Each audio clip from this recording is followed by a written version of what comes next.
Hello everyone, I hope you all are doing well and I wish you all the best कि आपकी stock market की जो journey है वो अच्छी जाए, आप अच्छे पैसे कमा पाए guys. And thank you so much for watching my YouTube channel videos. ऐसे आज की बात करें तो बैंक निफ्टी की एक्सपायरी थी, मतलब ठीक ठाक रही, कुछ खास रही नहीं इतनी। और गाइस आई होप आपने कुछ पैसे बनाए होंगे। हालांकि निफ्टी में और मिड कैप में एक अच्छा मूव था, उसमें शायद आपने पैसे कुछ कमाए होंगे जो लोग भी ट्रेडिंग करते हैं। सो गाइस, अभी आने वाला एक नया आईपीओ रोज़ मर्ता डिजिटल सर्विसेज लिमिटेड। तो चलिए आईपीओ डिटेल्स देख लेते हैं। आईपीओ डेट जो है वो 18 नवंबर 2024 से लेकर 21 नवंबर 2024 तक है। फेस वैल्यू ₹2 पर शेयर, प्राइस बैंड 140 रुपये से लेकर 147 रुपये पर शेयर है। लॉट साइज 1000 शेयर्स का है। Total issue size 1 crore 40 lakh 36 हजार शेयर्स है। करीब 206 करोड़ 33 लाख रुपए कंपनी कलेक्ट करने वाली है इससे टोटल इशू साइज से। एंड गाइस, सारे के सारे फ्रेश इश्यूज है। आप देख सकते हो 1 करोड़ 40 लाख 36 हजार शेयर्स, 206 करोड़ 33 लाख रुपए कंपनी कलेक्ट करेगी। अब इसका बेसिस ऑफ अलॉटमेंट 22 नवंबर 2024 को है। Initiation of refunds 25 November 2024।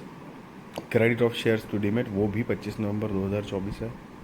Listing date 26 November 2024। Cut off time for UPI mandate confirmation शाम को 5 बजे 21 नवंबर 2024 है।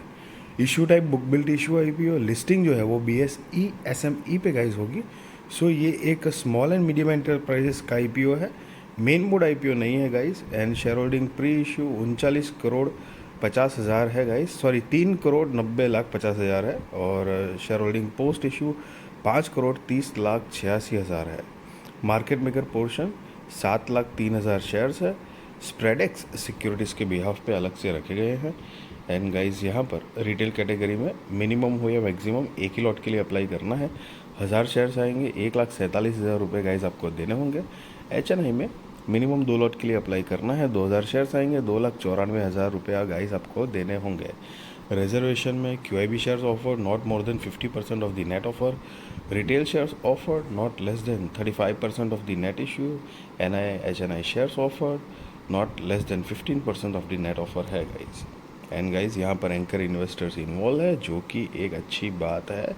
बट उससे पहले प्रमोटर्स की बात करें तो MS Rosmerta technologies limited, MS Shri Banki Bihari family trust, mister Karan Vivek Nagpal, mister Kartik Vivek Nagpal जो कि कंपनी के प्रमोटर्स है।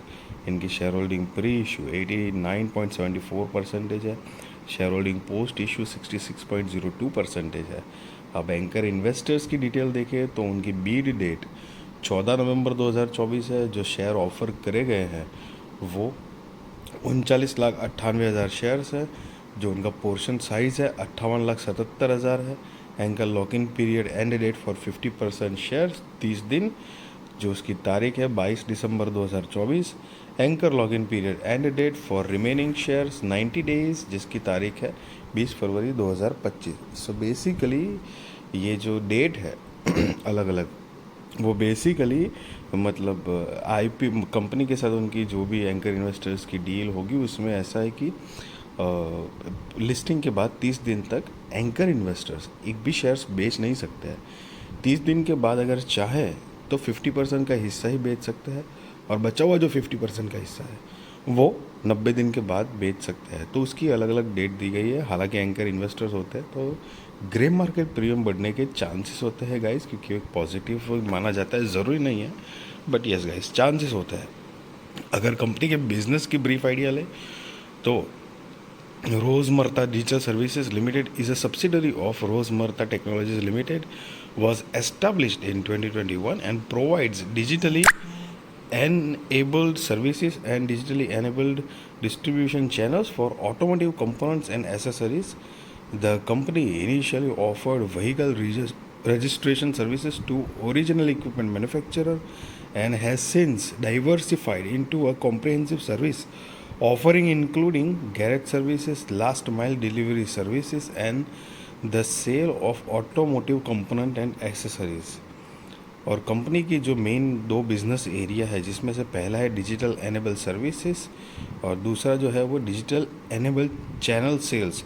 सो बेसिकली गाइस ये एक ऑटोमोबाइल सर्विसेज और कंपोनेंट के रिलेटेड कंपनी का बिजनेस है गाइस, जो काम करती है और साथ में कुछ कॉम्पिटिटिव स्ट्रेंथ दी गई है। और कंपनी का 30 सितंबर 2024 के अकॉर्डिंग 505 लोगों की टीम है, एम्प्लॉयज़ है मतलब, जो कि अलग अलग डिपार्टमेंट में काम करते हैं। अब साथ में अगर कंपनी का फाइनेंशियल्स देखें तो यहाँ पर 31 मार्च 2022, 23, 24 एंड 30 सितंबर 2024 के फाइनेंशियल्स दिए गए हैं। गाइज ये सारे फिगर लैक्स में है, मैं आपको करोड़ में कन्वर्ट करके बताऊंगा। और ये जो रिसेंट वाला है 30 सितंबर 2024 का, वो हम काउंट नहीं करेंगे बिकॉज वो फुल ईयर का नहीं है, क्वार्टर ऑन क्वार्टर बेसिस पे है। सो गाइज फुल ईयर का जो है वो मार्च 2022, 23, 24 का फाइनेंशियल्स हम काउंट कर लेते हैं, कंपेयर करते हैं, देखते हैं कि कंपनी ने क्या प्रोग्रेस किया हुआ है ये 2-3 साल में। सो असेट जो है वो 31 मार्च 2022 में 5,57,00,000 रुपए के आसपास थी, जो कि 31 मार्च 2024 में बढ़कर 37,44,000 रुपये के 37,44,00,000 रुपये के आसपास हुआ है। रेवेन्यू 2,02,00,000 रुपये से बढ़कर 84,19,00,000 रुपये के आसपास हुआ है। Profit after tax negative 3 lakh रुपये था, जो कि बढ़कर 10,56,00,000 रुपये के आसपास हुआ है। नेटवर्थ जो है वो नेगेटिव था 2 लाख रुपए के, जो कि बढ़कर 12,21,00,000 रुपये के आसपास।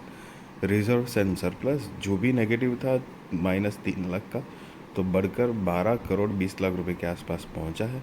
एंड टोटल बोरोइंग्स जो है वो 4,39,00,000 रुपये से बढ़कर 14,99,00,000 रुपये के आसपास हुआ है गाइस। और यहाँ पर अमाउंट इन लैक्स लिखा हुआ है गाइस। सो यहाँ पर मैं एक बात बताना चाहता हूँ कि अगर फाइनेंशियल्स की बात करें तो रेवेन्यू, प्रॉफिट, नेटवर्थ सारी चीज़ें ग्रोइंग मोड में है, साथ में बोरोइंग्स भी बढ़ रही है। लेकिन गुड पार्ट ये है कि कंपनी लॉस में थी, आप देख सकते हो नेगेटिव था प्रॉफिट -3 लाख का, मतलब लॉस 3 लाख का लॉस था। मतलब कंपनी के पास सेल्स तो था, लेकिन अदर एक्सपेंसेस, शायद बोरोइंग्स या दूसरी कुछ भी लायबिलिटीज़ के हिसाब से कंपनी प्रॉफिटेबल नहीं हो रही थी। लेकिन अभी प्रॉफिट कंपनी के पास आया है, अच्छा खासा प्रॉफिट गाइस आया है कंपनी के पास, तो ये एक अच्छी बात है गाइस। लेकिन साथ में बोरोइंग्स भी बढ़ी हुई है, इस चीज़ का भी ध्यान रहे। और ऐसे में कंपनी है तो यस याद रहे कि इसमें सिर्फ लॉट्स में डील होगी, सिंगल शेयर्स आप खरीद या बेच नहीं पाओगे। और लॉट साइज़ जो है वो लिस्टिंग के बाद चेंज होने के भी गाइस चांसेस होते हैं, ज़रूरी नहीं है, बट यस गाइस चांसेस होते हैं। सो ये सारी चीज़ों का ध्यान रहे कि रिस्क फैक्टर और ये उसका रिटर्न, क्योंकि अगर SME IPOs का ये भी है कि अगर चल जाते हैं तो बहुत अच्छा, मतलब प्रॉफिटेबिलिटी बढ़ा देती है, क्योंकि बड़ी अमाउंट लगती है, पैसे डबल ट्रिपल होने में भी बहुत शॉर्ट टाइम लगता है, लेकिन वाइप्ड आउट होने में भी उतनी ही तेज़ी होती है। सो उस चीज़ का बिल्कुल ध्यान रखें गाइस। और कंपनी का मार्केट कैप 780 करोड़ रुपए के आसपास का है। ROE देखें 0.36%, ROCE 0.28%, RONW 20.72%, PBV 8.09, PAT margin 16.08, EPS pre-IPO 2.71, post-IPO 5.59, PX pre-IPO 54.33, post-IPO 26.3 है गाइस। एंड नोट जो है वो EPS pre IPO and post IPO कैसे कैलकुलेट किया है उसके बारे में गाइस बताया हुआ है। कंपनी का ऑब्जेक्ट ऑफ इश्यू देखें तो funding the capital expenditure for the purchase of office space in Mumbai, funding the capital expenditure for setting up warehouses, model workshops and experience centers in various parts of India, funding the capital expenditure for setting up IT infrastructure, funding the working capital requirement of the company, funding expenditure for inorganic growth through acquisitions and other strategic initiatives and general corporate purposes. So guys ये कुछ 6 major reasons दिए हैं यहाँ पर IPO लाने की वजह। So just be responsible trader, be responsible investor and value your money guys. I really wish you all the best, आपकी स्टॉक मार्केट की जर्नी अच्छी जाए, आप अच्छे पैसे कमा पाओ गाइज। एंड यस, कोई भी बाय और सेल रिकमेंडेशन नहीं दे रहा हूँ, ना ही मैं आपको ये बता रहा हूँ कि आप IPO में अप्लाई करो या ना करो। That is depend on your risk research, financial advisor को पूछ कर करना। बट कंपनी की बात करें तो मतलब बिजनेस में थोड़ा सा पोटेंशियल है, साथ में कंपनी के फाइनेंशियल्स भी ठीक है, और मार्केट कैप भी डिसेंट है अगर एसएमई के हिसाब से कंपेयर करें तो। क्योंकि गाइज आपने मतलब देखा होगा, मतलब 70 to 80% मैं आपको बताऊं तो एसएमई कंपनी की जो मार्केट कैप होती है वो 5-10 करोड़ से लेकर 150 करोड़ तक में ना निपट जाता है। बहुत कम कंपनी का मार्केट कैप होता है जो 150 प्लस करोड़ का मार्केट कैप होता है एसएमई में।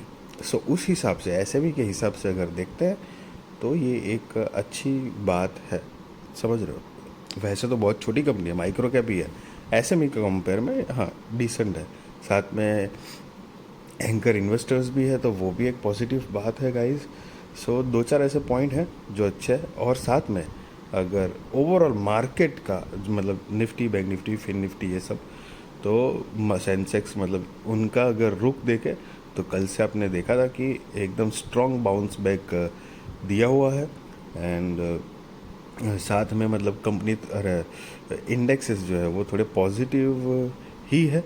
और यस, यूएस इलेक्शन था तो ट्रम्प जी जो है वो जीते हुए है, तो हो सकता है आने वाले कुछ दिनों तक शायद मार्केट अपसाइड में ही रहे, पॉजिटिव माहौल बना रहे। बट लेट्स सी, कभी भी ऐसे एकदम डायरेक्ट से एक होता है ना, एक ही एजेंडे पे कोई भी डिसीजंस लेने नहीं चाहिए। बट यस, चांसेस होते हैं ऐसे।